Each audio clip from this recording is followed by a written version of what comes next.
Hello students, इस video के अंदर हम लोग डिस्कस करेंगे रीनल कैंसर के बारे में। ठीक है। रीनल जो वर्ड है वो हम लोग यूज करते हैं किडनी के लिए। ठीक है। सो किडनी कैंसर कह लो या फिर रीनल कैंसर कह लो, एक ही बात है।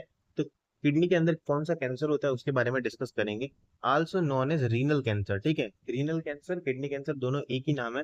Is a group of cancers that develops when kidney cells, जो किडनी के अंदर हमारी जो सेल्स होती है ना, change and grow uncontrollably.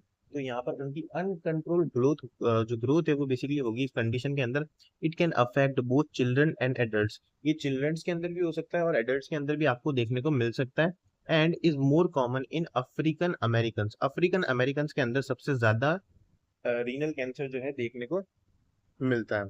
Next हम लोग डिस्कस करते हैं इसके कॉजेज और रिस्क फैक्टर्स के बारे में कि जो रीनल कैंसर है उसके क्या क्या रिस्क फैक्टर्स होते हैं, कौन से इसके कॉजेज होते हैं।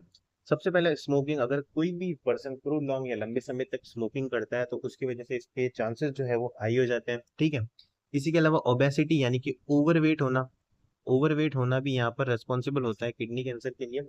इसी के अलावा हाइपरटेंशन या हाई ब्लड प्रेशर की जो कंडीशन होती है वो भी यहाँ पर रेस्पॉन्सिबल होती है।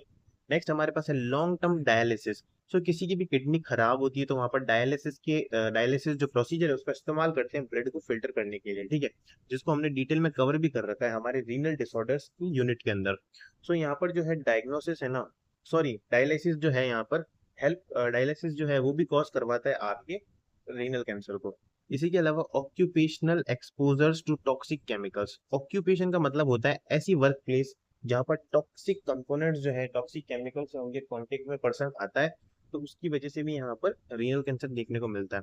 इसी के अलावा किसी भी पर्सन के अंदर कोई भी जेनेटिक एबनॉर्मेलिटी है, कोई भी जनरेशन टू जनरेशन कोई भी एबनॉर्मेलिटीज है जीन के अंदर, क्रोमोसोम के अंदर, तो यहाँ पर उसकी वजह से रीनल कैंसर हो सकता है।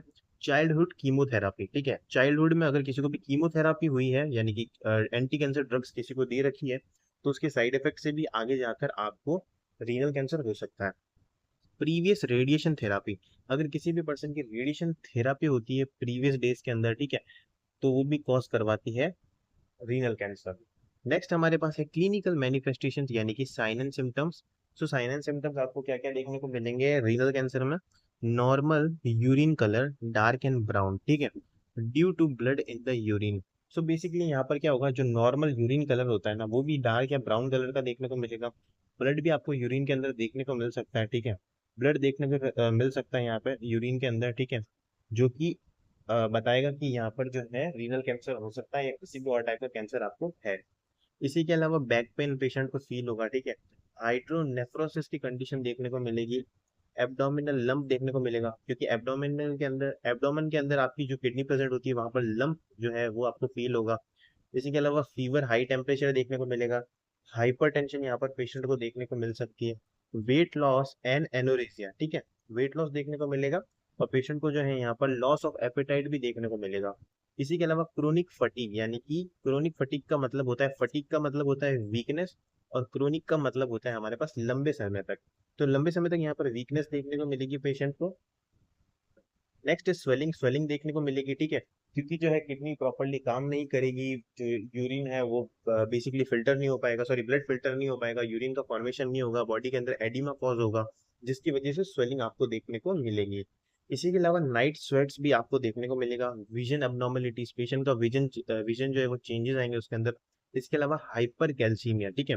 जो हमारे पास सीरम कैल्शियम लेवल होता है ना वो उसके अंदर जो है काफी ज्यादा इंक्रीमेंट आपको देखने को मिलेगा। ठीक है।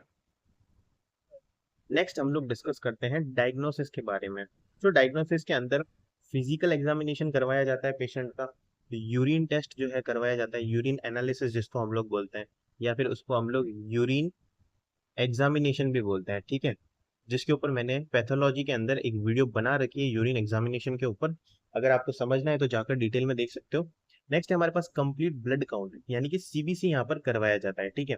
Biopsy, cystoscopy, CT scan, ultrasound test यानी कि सोनोग्राफी वगैरह, रीनल एंजियोग्राफी और एमआरआई स्कैन। ठीक है। एमआरआई और सिटी स्कैन, ये सारी चीजें जो है यहाँ पर डायग्नोसिस के अंदर करवाई जाती है कैंसर को डिटेक्ट करने के लिए। नेक्स्ट है हमारे पास मैनेजमेंट कि भाई क्या मैनेजमेंट या ट्रीटमेंट होता है इसके अंदर। सो कीमोथेरापी यहाँ पर दी जाती है। कीमोथेरापी का मतलब क्या है, कीमोथेराप्यूटिक ड्रग्स का इस्तेमाल करके यानी कि कैंसर के अंदर इस्तेमाल करने वाली दवाइयों का जो है यहाँ पर इस्तेमाल होता है। आर गिवन ओरली, जिनको ओरली भी दिया जाता है, इंजेक्शन की फॉर्म में भी दिया जाता है कैंसर सेल्स को किल करने के लिए। इसी के अलावा हाई बीम एनर्जी का इस्तेमाल किया जाता है, रेडिएशन थेरापी दी जाती है, ठीक है। हाई डोज ऑफ रेडिएशन यहाँ पर दी जाती है कैंसर सेल्स को किल करने के लिए, ठीक है। अब रेडिएशन कैसे देंगे, देखो जो प्रोब होता है उसको इस्तेमाल करके भी यहाँ पर जो है दी जा सकती है, ठीक है, या फिर डायरेक्टली जो है वो भी दी जाती है काफी केसेस के अंदर। इसी के अलावा रीनल ट्रांसप्लांटेशन, यानी किडनी को ट्रांसप्लांट भी किया जाता है इस कंडीशन के अंदर, जो कैंसर है अगर वो बहुत ज्यादा स्प्रेड हो जाए तो, ठीक है।